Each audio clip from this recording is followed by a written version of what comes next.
Off the mic segment today, Teddy, what to do with those Tampa Bay Rays? I can't even believe Major League Baseball comes out yesterday and goes, you know what?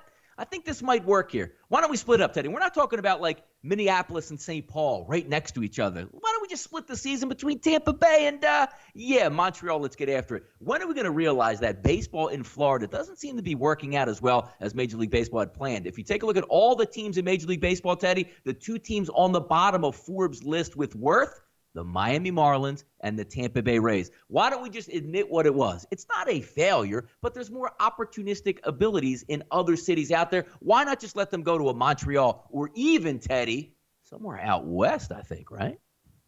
Yeah, I mean, I'm going to throw two words out there, Las and Vegas. We got a football team. We got a hockey team.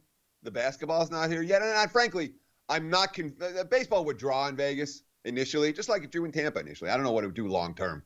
But they're talking about imploding the Rio and building a baseball stadium. So it might happen whether MLB's coming or not. But obviously they wouldn't do that without at least some assurances that baseball would be on the horizon. The other city I hear is Portland, where they've been trying to attract a major league team for some years. But Montreal, baseball didn't work in Montreal the first time. It hasn't worked in Tampa. And they're talking about building new stadiums in both places to facilitate this. It's just talk. It's not going to happen, period. Vegas, that's where you should be betting. Yeah, it's a pretty good negotiating play that they're using. But the one that really made me laugh, Teddy, is the one that was trying to push it over the edge saying, well, it's so hot down in Florida. Hey, if we build a little bit cheaper of a stadium instead of putting a dome on it, then we can have, half the year down here and half the year in Montreal. It's unbelievable how much you just try to hold the taxpayers accountable when it's clear that Tampa Bay doesn't want to come out and support their teams.